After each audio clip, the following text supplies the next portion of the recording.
सब तकरीबन जड़ा निकल गया जड़ा नहीं निकल सकिया वो गिरफ्तारियां हो गई। फिर उस तो बाद थिएटर जड़ा थोड़ा जिहा शुक्र है वापस आ गया कि वो जड़े बाहजाती डांस सन वो ख़त्म हो गए। फिर गाना बंद हो गया। फिर आस्ता आस्ता एक गाने की इजाज़त मिली, 2 दी मिली, 3 दी करद्या हुण फिर वही 5-6 गाने का दौर फिर चलिया है। लेकिन साढ़े सीनियर जिन्ने सन 2000 तो चैनल प्राइवेट बनना शुरू हो गए, जियो होर दूसरे तीसरे, फिर इन्ने के चैनल हो गए। सब सीनियर ने उधर का रुख कर लिया। वो फिर यह होया कि साड़ी इंडस्ट्री हो गई बंद, फिल्म इंडस्ट्री बंद होने वाला होया कि जिन्ने डिस्ट्रीब्यूटर सब कराची सन वो सारे वापस चले गए। फिर उत्थे चैनल जिन्ने सन उन्होंने हैडकुआटर बन गए। फिर तमाम रिकॉर्डिंग सिस्टम ही उधर चला गया और लाहौर जड़ा वो फिर इधर काम थोड़ा जा घट गया। कराची फिर सारी प्रोडक्शनां शुरू हो गई। हूँ एवं कुछ इधर भी होंदियां लेकिन ज़्यादातर कराची हो रही हैं। लेकिन थिएटर नूं हाली अपनी असल शक्ल वापस नहीं मिली। तुसीं की समझदे हो कि थिएटर की असल शक्ल वापस आ सकेगी? बिल्कुल आ सकती है, लेकिन ये सानू साडी गौरमेंट ने भी थोड़ा जिहा तवज्जो देनी पेगी अपने कल्चर वाल, ताकि असी जो सानू थिएटर इसलिए बेहतर और अच्छा फैमिली। देखो जी, ड्रामा एक ऐसी चीज़ है जिसदे नाल तुसी दुनिया च पैगाम देंदे हो, उहदे विच तुसी हसांदे भी हो, रुलांदे भी हो, लेकिन एंड ते एक मैसेज दे दिओ जड़ा वो मैसेज लैके जड़े जाते हैं तो उस मैसेज नूं वो समझते हैं। तुहाडे मैसेज नाल एक बंदा भी उस राह ते आ जाता है तो मतलब तुसी इंसानियत नूं एक अच्छी लाइन ते लगा गए। तुहाडा मकसद पूरा हो गया? पूरा हो गया। ड्रामा है ही कोई मकसद, पैगाम है। ड्रामे के जरिए असीं इह विच हसन फास्ट ड्रामा होंदा जिहदे विच किसी चीज़ नूं जरा वधा के पेश किया जाता ताकि लोग हसन भी, इंटरटेनमेंट भी होए, अपने जिहड़ी परेशानियां दुख गम ने वो भुल जाए। लेकिन एक कहानी टुटदी रहिंदी जिहड़ा असीं एंड ते पैगाम देना हुंदा। कैसर साहब 42 साल तो तुसीं डायरैक्शन दे शो। बिस्मिल्लाहिर्रहमानिर्रहीम। नाज़रीन तुहाडी खिदमत च हाज़र है तुहाडा host Babar Baig APIG TV की तरफों। तो नाज़रीन अज मैं मौजूद हाँ लाहौर च और साडे नाल अज मौजूद ने पाकिस्तान स्ट्रीट ड्रामे के नामवर डायरैक्टर कैसर जोया साहब। तुसीं उन्हां ते बहुत सारे लोगों को वेखदे हो कि जिहड़े लोग फ्रेंड दे हुंदे ने, जिहड़े ड्रामा कर रहे हुंदे ने, लेकिन उन्हां लोगों का तुहाडे नाल तारफ नहीं हुंदा। जिहड़े लोग पस्से पर्दा हुंदे ने, उन्होंने जिन्हां ने पुतलियां दी डोर जिहड़ी है वो डोरां हिला रहे हुंदे ने ते अगे वो जिहड़े ने काम कर रहे हुंदे ने। ते अज असी गल करांगे कैसर जोया साहब नाल और असी उन्होंने पूछांगे कि कैसर जोया साहब बहुत पुराने डायरैक्टर ने, अज दा ते कल दा की फर्क है। इस मौजू ते गल करांगे। कैसर साहब की लाइव स्टोरी जिहड़ी इहदे बारे च गल करांगे। आओ गल करने हैं कैसर जोया साहब नाल। अस्सलाम वालेकुम। वालेकुम अस्सलाम जनाब। की हाल है कैसर साहब? शुक्र अल्हम्दुलिल्लाह, दुआ सब ठीक हो? शुक्र अल्लाह दा, शुक्र अल्लाह। सब तो पहला तो तुहाडी बड़ी मेहरबानी, तुसीं सानू टाइम दिता। नहीं कोई ऐसा मतलब असीं हाज़र हां जनाब, जिसले मर्जी आओ तुसीं। बड़ी खुशी हुई है, तुहाडा आना ही साडे लई बड़ी बात है। जज़ाकल्लाह, मुहब्बत है तुहाडी। कैसर साहब मैं चाहांगा तुसीं सानू बड़े शार्ट जे टाइम 'च समझाओ कि किस तरह तुहाडा शोबिज़ हल, किस तरह ड्रामा डायरैक्टर बन जाना, तुहाडा आना शौक सी या मतलब इतफाकन या अचानक या हादसा की सी? असल च मैं शुरू तो मैनू इंजीनियरिंग का बहुत शौक सी। अच्छा। तो मैं पढ़ाई भी अपनी इंजीनियरिंग कर रहा सा, लेकिन वो मेरा एक जिंदगी दे विच एक है सी ज़हन कि या मैं कोई अच्छा इंजीनियर बनना, जिस ना कोई जहाज़ों के इंजीनियर होंदे ने इस टाइप का, या फिर मैं कोई ऐसा डायरैक्टर बन जावां कि कोई नवीं चीज़ां मैं लोगों के अगे पेश करा, कोई टेक्नोलॉजी तख्लीक करा। वो फिर होया कि मैं इंजीनियर तो ना बन सकिया, लेकिन मैं डायरैक्टर बन गया। वो मैनू अल्लाह ने मौका दिता तो मैं उस मौके नूं गवाया नहीं। और सब तो वड्डी गल है कि मैनू उस फील्ड दे विच उस्ताद बहुत अच्छे थोड़े अरसे बाद मिल गए। फिर उन्होंने मैं छड्डिया ने नज़ीर जैगम साहब, नज़ीर जैगम साहब जिन्होंने स्टेज ते बाबा स्टेज का खिताब भी मिले सी। और उन्हों का सब तो मशहूर ड्रामा जड़ा वे वो अज पुराने लोग जानते हैं, पैसा बोलता है असी पैसा उन्होंने। हाँ, तो उन्होंने नाल फिर मैं बहुत काम किया। उस तो बाद फिर मेरे टैक्नीकल जड़े सैकेंड उस्ताद मेरी जिंदगी चाहे CM मुनीर साहब। CM मुनीर साहब उन्होंने फिर मैं अपनी लाइफ उन्होंने जिंदगी के एंड तक उन्होंने नाल रहा। 2007 फिर उन्होंने डेथ हो गई। ਇਸ ਤਰ੍ਹਾਂ ਹੀ ਮੇਰੇ ਉਸਤਾਦ ਜ਼ੈਗਮ ਸਾਹਿਬ ਦੀ 95 ਚ ਡੈਥ ਹੋ ਗਈ। ਫਿਰ 96 ਚ ਮੈਂ ਉਸ ਟਾਈਮ ਜਦੋਂ ਅਸੀਂ ਡਰਾਮੇ ਕਰ ਰਹੇ ਸਾਂ ਤੇ ਜਿਹੜੇ ਡਾਇਰੈਕਟਰ ਹੁੰਦੇ ਸਨ ਉਹ ਪੈਨਲ ਹੁੰਦਾ ਸੀ ਪੰਜਾਬ ਆਰਟਸ ਕੌਂਸਲ ਦਾ। ਅੱਛਾ। ਉਸ ਪੈਨਲ ਤੋਂ ਇਲਾਵਾ ਕੋਈ ਡਾਇਰੈਕਟਰ ਆਪਣਾ ਨਾਂ ਨਹੀਂ ਸੀ ਦੇ ਸਕਦਾ ਡਰਾਮੇ 'ਚ। ਠੀਕ ਹੈ। ਉਹਦੇ ਵਿੱਚ ਤਕਰੀਬਨ ਕੋਈ 25-26 ਹਦਾਇਤਕਾਰ ਸਨ, ਜਿਨ੍ਹਾਂ 'ਚ ਬਹੁਤ ਸੀਨੀਅਰ ਲੋਕ ਸਨ, ਜਿਨ੍ਹਾਂ 'ਚੋਂ ਅਸੀਂ ਸਾਡੇ ਸਟੇਜ ਦੇ ਬਾਨੀ ਵੀ ਸਨ, ਨਈਮ ਤਾਹਿਰ ਸਾਹਿਬ, ਸ਼ੁਐਬ ਹਾਸ਼ਮੀ ਸਾਹਿਬ, ਡਾਕਟਰ ਅਨਵਰ ਸਜਾਦ ਸਾਹਿਬ, ਮਨਵਰ ਸਈਦ ਸਾਹਿਬ, ਮਸੂਦ ਅਖਤਰ ਸਾਹਿਬ, ਫਿਰ ਇਸ ਤਰ੍ਹਾਂ ਫਾरूक ज़मीर साहब, नज़ीर ज़ैगम साहब, इफ्तिखार हैदर साहब, फिर इस तरह खालिद बाडार साहब, ये काफ़ी लोगों का एक पैनल होंदा सी। फिर वो मैं 96 जो उस पैनल ही शुमार होया, फिर उस तो बाद मैं अपने जोड़े डायरैक्ट किए ड्रामे ने उन्होंने मेरा नाम आना शुरू हो गया।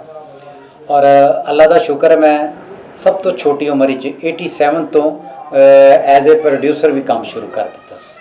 87 ਤੋਂ 87 ਤੋਂ ਪ੍ਰੋਡਕਸ਼ਨਾਂ ਸ਼ੁਰੂ ਕਰ ਦਿੱਤੀਆਂ ਸਨ। ਉਸ ਤੋਂ ਬਾਅਦ ਫਿਰ ਮੈਂ 2014 ਤੱਕ ਪ੍ਰੋਡਕਸ਼ਨਾਂ ਕੀਤੀਆਂ। ਯਾਨੀ ਕਿ ਤੁਸੀਂ ਹੁਣ ਕੋਈ 34 ਕੁ ਸਾਲ ਦਾ ਸਫ਼ਰ ਜਿਹੜਾ ਹੈ ਇਹ ਤਕਰੀਬਨ ਮੈਨੂੰ ਕੋਈ 41-42 ਸਾਲ ਹੋ ਗਏ ਨੇ, ਕਿਉਂਕਿ ਮੈਂ 78 ਤੋਂ ਇਸ ਫੀਲਡ 'ਚ ਆਗਾਜ਼ ਕੀਤਾ। ਅੱਲਾਹੁ ਅਕਬਰ, ਅੱਲਾਹੁ। ਉਸ ਟਾਈਮ ਤੇ ਅਲਹਮਰਾ ਵਜੂਦ 'ਚ ਨਹੀਂ ਸੀ ਆਇਆ। ਇਹਦੇ ਅੰਦਰ ਇੱਕ ਓਪਨ 에ਅਰ ਥੀਏਟਰ ਹੁੰਦਾ ਸੀ ਅਲਹਮਰਾ, ਜਿੱਥੇ 3 ਨੰਬਰ ਹਾਲ ਬਣੇ ਹੈ ਨਾ ਅਲਹਮਰਾ ਦਾ। ਅੱਛਾ ਜੀ। ਉਸ ਜਗ੍ਹਾ ਤੇ ਇੱਕ ਥੜਾ ਹੁੰਦਾ ਸੀ, ਜਿਹਦੇ ਉੱਤੇ ਇੱਕ ਉਹ ਰੇਲਿੰਗ ਵਾਲਾ ਪਰਦਾ ਹੁੰਦਾ ਸੀ, ਉਹਨੂੰ ਉਹ ਹੱਥ ਦੇ ਨਾਲ ਪਿੱਛੇ ਕਰੀਦਾ ਹੁੰਦਾ ਸੀ। ਅੱਛਾ। ਤੇ ਜਿੱਥੇ ਕੈਫੇਟੇਰੀਆ ਕੰਟੀਨ ਅਲਹਮਰਾ ਦੀ ਬਣੀ ਹੈ, ਉੱਥੇ 155 ਸੀਟ ਦਾ ਇੱਕ ਹਾਲ ਹੁੰਦਾ ਸੀ ਏਸੀ। ਉਹ ਇੱਕ ਪਾਰਟ ਸੀ ਔਰ ਸੀ ਉਹਦਾ ਡਰਾਇੰਗ ਰੂਮ ਸੀ। ਉਹਨੇ ਆਰਟ ਕੌਂਸਲ ਨੂੰ ਸਾਰੀ ਜਗ੍ਹਾ ਦੇ ਦਿੱਤੀ ਔਰ ਉਸ ਜਗ੍ਹਾ ਤੇ 155 ਸੀਟਾਂ ਦਾ ਹਾਲ ਬਣਿਆ ਹੋਇਆ ਸੀ। ਅੱਛਾ ਅੱਛਾ ਅੱਛਾ। ਤੇ ਉਸ ਲਈ ਅਲਹਮਰਾ ਤੇ 81 ਚ ਇਹਦੀ ਆਗਾਜ਼ ਹੋਇਆ ਹਾਲ ਨੰਬਰ 1 ਦਾ। ਅੱਛਾ। ਹਾਲ 2 ਜਿਹੜਾ 85 ਚ ਫਿਰ ਹਾਲ ਨੰਬਰ 2 ਵੀ ਬਣ ਗਿਆ। ਅੱਛਾ ਠੀਕ ਹੈ। ਫਿਰ ਉਸ ਤੋਂ ਬਾਅਦ ਐਸਾ ਨਹੀਂ ਹਾਲ 3 ਬਣਿਆ, ਫਿਰ ਕਲਚਰ ਕੰਪਲੈਕਸ 89 ਚ ਬਣ ਗਿਆ। ਇਹ ਫਿਰ ਇਹਦਾ ਮਤਲਬ ਹੈ ਕਿ ਤੁਸੀਂ ਸਾਹਮਣੇ ਆਪਣੀਆਂ ਅੱਖਾਂ ਦੇ ਬੰਦੇ ਹੋਏ ਹਾਲ ਦੇਖੇ? ਬਹੁਤ ਸਾਹਮਣੇ ਮੈਂ ਇੰਨੇ ਕੁ ਹਾਲ ਦੇਖੇ ਨੇ। ਜਦੋਂ ਅਲਹਮਰਾ ਨਹੀਂ ਸੀ ਬਣਿਆ ਉਸ ਵੇਲੇ ਹਾਈ ਕੋਰਟ ਦੇ ਕੋਲ ਇੱਕ 786 ਹਾਲ ਸੀ, ਜਿਹੜਾ 786 ਹੋਟਲ ਹੁੰਦਾ ਸੀ। ਉੱਥੇ ਵੀ ਡਰਾਮਾ ਹੁੰਦਾ ਸੀ। ਇੱਕ ਜਿੱਥੇ ਉਹ ਰੀਗਲ ਕੋਲ ਪੁਲਿਸ ਚੌਕੀ ਪਿੱਛੇ ਉਹ ਇਗਲੋ ਦਾ ਕੋਈ ਬਣਿਆ ਹੈ ਫ੍ਰਿਜ ਏਸੀ ਦਾ, ਉੱਥੇ ਇੱਕ ਸਲਾਤੀਨ ਹੋਟਲ ਹੁੰਦਾ ਸੀ, ਉੱਥੇ ਵੀ ਡਰਾਮਾ ਹੁੰਦਾ ਸੀ। ਉਹ ਏਸੀ ਹਾਲ ਸੀ। ਅੱਛਾ। ਇਸ ਤਰ੍ਹਾਂ ਫਿਰ ਰੀਗਲ ਦੇ ਉੱਪਰ ਇੱਕ ਸ਼ਿਰਾਜ਼ ਹਾਲ ਹੁੰਦਾ ਸੀ, ਰੀਗਲ ਸੈਨਵੇ ਦੇ ਉੱਪਰ, ਉੱਥੇ ਵੀ ਡਰਾਮਾ ਹੁੰਦਾ ਸੀ। ਫਿਰ ਇਸ ਤਰ੍ਹਾਂ ਹੀ ਰਾਹਤ ਹਾਲ ਇੱਕ ਗੰਗਾ ਰਾਮ ਹੁੰਦਾ ਸੀ, ਜਿਹੜਾ ਰਾਹਤ ਮੋਟਰ ਦੇ ਨਾਂ 'ਤੇ ਬਾਅਦ 'ਚ ਹੋ ਗਈ, ਉੱਥੇ ਵੀ ਇੱਕ ਹਾਲ ਹੁੰਦਾ ਸੀ।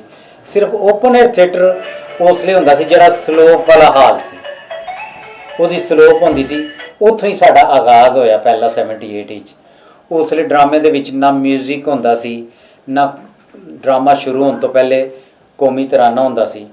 ਉਹ ਮੈਂ ਪਹਿਲੀ ਦਫਾ ਜਦੋਂ ਡਰਾਮਾ ਕਰਨ ਗਿਆ 78 ਵਿੱਚ open air theatre visa passport ਦੇ ਨਾਂ 'ਤੇ, ਕਿ ਉਸ ਵੇਲੇ ਦੁਬਈ ਦਾ ਬੜਾ ਰੁਝਾਨ ਸੀ ਕਿ ਲੋਕ ਦੁਬਈ ਲਿਜਾ ਕੇ ਲੋਕਾਂ ਨੂੰ ਕਿਸ ਤਰ੍ਹਾਂ ਕਰਦੇ ਨੇ, ਬਰਬਾਦ ਕਰ ਦਿੰਦੇ ਨੇ। ਮਸਤਾਨਾ ਸਾਹਿਬ ਨੇ ਉਹਦੇ 'ਚ ਉਸ ਮਜ਼ਲੂਮ ਦਾ ਕਿਰਦਾਰ ਕੀਤਾ ਤੇ ਜਿਨ੍ਹਾਂ ਨੂੰ ਦੁਬਈ ਲਈ ਉਹ ਲੈ ਕੇ ਜਾਂਦੇ ਨੇ ਤੇ ਐਂਡ ਤੇ ਫਿਰ ਉਹ ਕਿਸ ਤਰ੍ਹਾਂ ਰੁਲ ਕੇ ਆਉਂਦੇ ਨੇ। ਤੇ ਉਹਦੇ ਵਿੱਚ ਮੈਂ ਫਿਰ ਪਲਾਜ਼ਾ ਸੈਨਵੇ 'ਚ ਜਾ ਕੇ ਟੇਪ ਰਿਕਾਰਡਰ ਲਗਾਇਆ ਤੇ ਉੱਥੇ ਕੌਮੀ ਤਰਾਨਾ ਮੈਂ ਰਿਕਾਰਡ ਕੀਤਾ, ਜਿਹੜਾ ਸ਼ਾਰਟ ਕੌਮੀ ਤਰਾਨਾ ਚੱਲਦਾ ਹੁੰਦਾ ਸੀ। ਉਹ ਫਿਰ ਮੈਂ ਲਿਜਾ ਕੇ ਘਰੋਂ ਡੈਕ ਲਗਾਇਆ। ਉੱਥੇ ਜਦੋਂ ਤਰਾਨਾ ਲਗਾਇਆ ਡਰਾਮਾ ਸ਼ੁਰੂ ਹੋਣ ਤੋਂ ਪਹਿਲੇ ਮੈਂ ਆਪਣੀ ਆਵਾਜ਼ ਦੇ ਵਿੱਚ ਕਿਹਾ, ख़वातीन हज़रात अब आपका कौमी तराना शुरू होने वाला है, आप पर लाजम है इसके एहतराम में खामोश और बाद अब खड़े हो जाए। वो लोग बड़े खुश हो कहते नहीं यार ये तो सिनेमा बन गया। वो फिर इस तरह अलहमरा आर्ट्स कौंसल उत्थे खबर गई जी ओपन एयर थिएटर कौमी तराना चलिया है, लेकिन उस तो बाद फिर अलहमरा की बिल्डिंग बन गई। फिर लाजम हो गया कि शुरू होने तो पहले कौमी तराने का आगाज़। अच्छा जी, ਜਿਹੜੇ ਉਸ ਦੌਰ 'ਚ ਏਸੀ ਹਾਲ ਹੁੰਦੇ ਸਨ जी, ਉਹ ਪਲਾਂਟ ਹੀ ਲੱਗਾ ਹੁੰਦਾ ਸੀ? ਉਹ ਨਹੀਂ ਹੈ, ਏਸੀ ਲੱਗੇ ਹੁੰਦੇ ਸੀ ਜਿਸ ਨਾਲ 2 ਟਨ ਦਾ ਕੋਈ ਇਸ ਤਰ੍ਹਾਂ ਕਰਕੇ ਇਸ ਤਰ੍ਹਾਂ ਦਾ ਏਸੀ। ਅੱਛਾ, ਵਿੰਡੋ ਏਸੀ। Window AC. ਅੱਛਾ ਅੱਛਾ ਅੱਛਾ। ਉਹ 1 ਜਾਂ 2 ਲੱਗੇ ਹੁੰਦੇ ਸਨ, ਜਿਵੇਂ ਸਲਾਤੀਨ ਵਿੱਚ ਵੀ ਉਸ ਤਰ੍ਹਾਂ ਸੀ। ਫਿਰ ਜਿਹੜਾ ਅਲਹਮਰਾ ਦਾ 155 ਸੀਟਾਂ ਦਾ ਹਾਲ ਸੀ ਉਹਦੇ ਵਿੱਚ ਵੀ ਉਸ ਤਰ੍ਹਾਂ ਹੀ ਏਸੀ ਲਗਾਇਆ ਸੀ। ਅੱਛਾ ਅੱਛਾ ਅੱਛਾ ਅੱਛਾ। ਉਸ ਬਲਕਿ ਉਸ ਵਕਤ ਤਕਰੀਬਨ 79 ਕੇ 80 ਦੇ ਵਿੱਚ ਅਵਾਰੀ ਹੋਟਲ ਜਦੋਂ ਹਿਲਟਨ ਨਾਮ ਹੁੰਦਾ ਸੀ, ਇਹਦੇ ਉੱਪਰ ਵੀ ਜਦੋਂ ਬੰਦਾ ਪਿਆ ਸੀ ਉੱਥੇ ਵੀ ਪਲੇ ਹੋਏ ਸਨ। ਉੱਥੇ ਅਤਰ ਸ਼ਾਹ ਖਾਨ ਸਾਹਿਬ ਨੇ ਚਿੜੀਆਘਰ ਡਰਾਮਾ ਕੀਤਾ ਸੀ। ਅਤਰ ਖਾਨ ਸ਼ਾਹ ਜੇਦੀ ਖਾਨ ਜੇਦੀ ਜੀ ਉਹਨਾਂ ਨੇ ਉਹਦੇ ਵਿੱਚ ਕਰਾਚੀਓਂ ਤਾਂ ਖੈਰ ਸਾਰਿਆਂ ਨੇ ਇੱਥੇ ਕੀਤਾ। ਲਹਿਰੀ ਸਾਹਿਬ ਵੀ ਸਾਡੇ ਕੋਲ ਇੱਥੇ ਕਰਦੇ ਰਹੇ, ਕਮਾਲ ਅਹਿਮਦ ਰਿਜ਼ਵੀ ਸਾਹਿਬ ਵੀ, ਸਾਰੇ ਮਾਸ਼ਾਅੱਲਾ ਕਰਦੇ ਰਹੇ। ਫਿਰ ਉਸ ਤੋਂ ਬਾਅਦ ਮੋਇਨ ਅਖਤਰ ਸਾਹਿਬ ਵੀ, ਉਹਨਾਂ ਨਾਲ ਸਾਡਾ ਬੜਾ ਪਿਆਰ ਮੁਹੱਬਤ ਬਹੁਤ ਹੀ ਜ਼ਿਆਦਾ। ਅੱਛਾ ਜੀ, ਜਿਹੜੇ ਖਾਵਰ ਸਾਹਿਬ ਸਨ, ਮਤਲਬ ਨੰਨਾ ਸਾਹਿਬ, ਇਹਨਾਂ ਨੇ ਵੀ ਕੋਈ ਸਟੇਜ ਡਰਾਮਾ ਕੀਤਾ? ਇਹ ਬੁਨਿਆਦ ਇਹਨਾਂ ਦੀ ਥੀਏਟਰ ਹੀ ਹੈ। ਨੰਨਾ ਸਾਹਿਬ, ਸੁਲਤਾਨ ਰਾਈ ਸਾਹਿਬ, ਤੇ ਸਾਡੇ ਇੱਕ ਰੈਜ਼ੀਡੈਂਟ ਡਾਇਰੈਕਟਰ ਹੁੰਦੇ ਸਨ ਸ਼ਕੀਲ ਸਾਹਿਬ, ਤੇ ਸੀਐਮ ਮਨੀਰ ਸਾਹਿਬ, ਤੇ ਮੈਡਮ ਨੇ। ਸੁਲਤਾਨ ਰਾਈ ਸਾਹਿਬ ਵੀ ਥੀਏਟਰ ਕਰਦੇ? ਸੁਲਤਾਨ ਰਾਈ ਸਾਹਿਬ ਨੇ ਥੀਏਟਰ ਤੋਂ ਸ਼ੁਰੂ ਕੀਤਾ। ਫਿਰ ਉਸ ਤੋਂ ਬਾਅਦ ਮੈਡਮ ਨਈਦ ਖਾਨਮ ਦੇ ਵਾਲਦਾ ਹੁੰਦੇ ਸਨ ਬੇਗਮ ਪਰਵੀਨ, ਉਹ ਪ੍ਰੋਡਿਊਸਰ ਹੁੰਦੇ ਸਨ। ਤੇ ਇੱਕ ਗਰੁੱਪ ਹੁੰਦਾ ਸੀ ਨਾਲ ਜ਼ੈਗਮ ਸਾਹਿਬ, ਨਜ਼ੀਰ ਜ਼ੈਗਮ ਸਾਹਿਬ, ਅੱਛਾ, ਉਹ ਡਾਇਰੈਕਟਰ ਹੁੰਦੇ ਸਨ। ਉਹ ਫਿਰ ਜ਼ੈਗਮ ਸਾਹਿਬ ਦੱਸਦੇ ਹੁੰਦੇ ਸਨ ਇਸ ਤਰ੍ਹਾਂ ਰਾਈ ਸਾਹਿਬ ਨੇ ਬੜੀ ਮਿਹਨਤ ਕਰਨੀ ਬਹੁਤ, ਫਿਰ ਸਾਰਿਆਂ ਨੇ ਪੈਸੇ ਆਪਸ ਵਿੱਚ ਪਾ ਕੇ ਰੋਟੀ ਵੀ ਖਾਣੀ, ਸਾਰਾ ਕੁਝ ਕਰਨਾ, ਫਿਰ ਡਰਾਮੇ ਨੂੰ ਮਿਹਨਤ ਕਰਨੀ, ਕੁਰਸੀਆਂ ਠੀਕ ਕਰਨੀ, ਬੜਾ ਹੌਸਲੇ।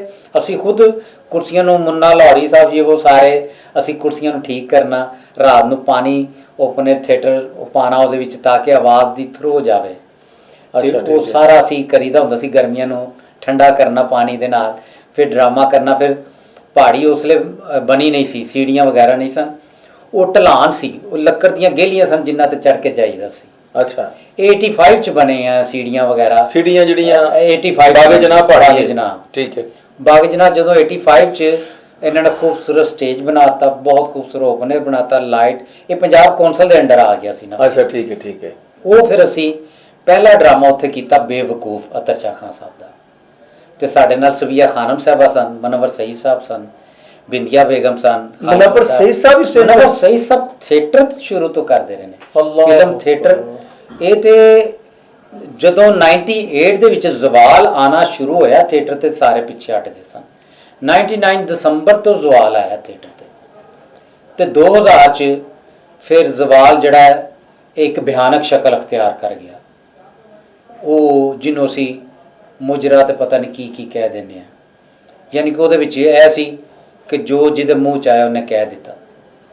ਫਿਰ ਫੈਮਲੀਜ਼ ਵਾਪਸ ਹੋ ਗਈਆਂ ਘਰਾਂ ਨੂੰ, ਉਹਨਾਂ ਨੇ ਡਰਾਮੇ ਦੇਖਣਾ ਬਾਈਕਾਟ ਕਰਤਾ ਡਰਾਮੇ ਦਾ।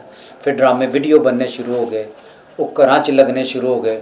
ਕਈਆਂ ਲੋਕਾਂ ਨੇ ਘਰਾਂ 'ਚ ਜਦੋਂ ਦੇਖਿਆ ਇਹ ਵਾਹ ਜਾਤੀ ਬੋਲੀ ਜਾਂਦੀ, ਉਹਨਾਂ ਨੇ ਉਹ ਵੀਡੀਓ ਵਾਲਾ ਚੈਨਲ ਹੀ ਬੰਦ ਕਰਨਾ ਸ਼ੁਰੂ ਕਰ ਦਿੱਤਾ। ਇਸ ਤਰ੍ਹਾਂ ਫਿਰ ਥੀਏਟਰ 2002 ਚ ਇੰਤਹਾਈ ਜ਼ਵਾਲ ਪਜ਼ੀਰ ਹੋ ਗਿਆ। ਮੈਂ ਲਾਹੌਰ ਦੇ ਵਿੱਚ 2 ਥੀਏਟਰ ਜਿਹੜੇ ਨੇ ਖੁਦ ਆਪਣੇ ਹੱਥੀਂ ਤਿਆਰ ਕੀਤੇ ਨੇ A to Z, ਜਿਨ੍ਹਾਂ 'ਚੋਂ ਇੱਕ ਨਾਜ਼ ਥੀਏਟਰ, ਇੱਕ ਅਲਫਲਾ ਥੀਏਟਰ। ਨਾਜ਼ ਥੀਏਟਰ ਕੰਪਲੀਟ ਮੈਂ ਖੁਦ ਹੀ ਤਿਆਰ ਕੀਤਾ, 3.5 ਸਾਲ ਉੱਥੇ ਮੈਂ ਸਟੇਜ ਮੈਨੇਜਰ ਵੀ ਰਿਹਾ, ਲੇਕਿਨ ਪਸੇ ਪਰਦਾ ਕੰਮ ਨਹੀਂ ਕੀਤਾ, ਜੋ ਮਾਹੌਲ ਸੀ ਅਸੀਂ ਪਿੱਛੇ ਹੋ ਗਏ। ਫਿਰ ਇਸੇ ਤਰ੍ਹਾਂ ਅਲਫਲਾ ਥੀਏਟਰ ਹਾਲੀ ਉਹਦੀ ਸਟੇਜ ਹੀ ਸਿਰਫ ਬਣੀ ਸੀ, ਬਾਕੀ ਫਿਰ ਕੰਪਲੀਟ ਮੈਂ ਕੀਤਾ। ਲੇਕਿਨ ਪ੍ਰਾਈਵੇਟ ਥੀਏਟਰਾਂ 'ਚ ਅਗਰ ਮੈਂ ਕੰਮ ਕੀਤਾ ਤਾਂ ਤਮਾਸੀਲ ਕੀਤਾ, ਕਿਉਂਕਿ ਅਫਜ਼ਾਲ ਅਹਿਮਦ ਸਾਹਿਬ ਨੇ ਉਹਦੀ ਬੁਨਿਆਦ ਹੀ ਅੱਛੇ ਥੀਏਟਰ ਤੋਂ ਰੱਖੀ ਸੀ। ਉੱਥੇ ਮੈਂ ਬਹੁਤ ਆਲਾ ਡਰਾਮੇ ਕੀਤੇ ਨੇ, ਜਿਨ੍ਹਾਂ 'ਚੋਂ ਇੱਕ ਸਭ ਤੋਂ ਬਿਹਤਰੀਨ ਮੇਰਾ ਡਰਾਮਾ ਸੀ ਹਰ ਦਿਲ ਜੋ ਪਿਆਰ ਕਰੇਗਾ, ਡਬਲ ਸੈਟ ਦਾ ਡਰਾਮਾ ਸੀ। ਉਹਦੇ ਵਿੱਚ ਸਾਰੇ ਸੀਨੀਅਰ ਲੋਕ ਸਨ, ਬੱਬੂ ਸਾਹਿਬ, ਮਦੀਆ ਸ਼ਾਹ ਸਾਹਿਬਾ, ਹਮਾਯੂ ਕੁਰੈਸ਼ੀ ਸਾਹਿਬ, ਯਾਨੀ ਕਿ ਲਾਹੌਰ ਵਸੀਮ ਅਬਾਸ ਸਾਹਿਬ, ਸਾਰੇ ਸਨ ਉਹਦੇ ਵਿੱਚ।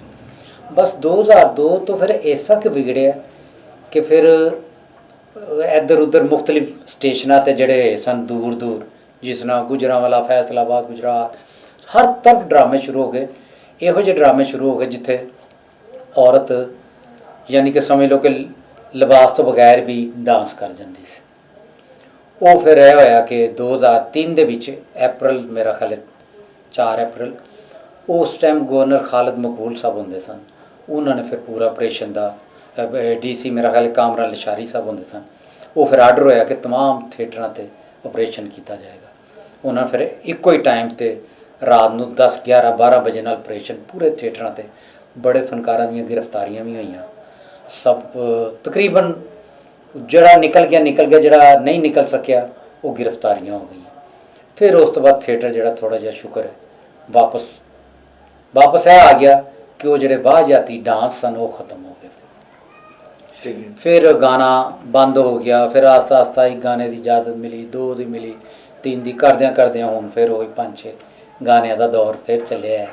ਲੇਕਿਨ ਸਾਡੇ ਸੀਨੀਅਰ ਜਿੰਨੇ ਸਨ 2000 ਤੋਂ ਚੈਨਲ ਪ੍ਰਾਈਵੇਟ ਬਣਨਾ ਸ਼ੁਰੂ ਹੋ ਗਏ, ਜੀਓ, ਹੋਰ ਦੂਸਰੇ ਤੀਸਰੇ, ਫਿਰ ਇੰਨੇ ਕੁ ਚੈਨਲ ਹੋ ਗਏ, ਸਭ ਸੀਨੀਅਰ ਨੇ ਉੱਧਰ ਦਾ ਰੁੱਖ ਕਰ ਲਿਆ।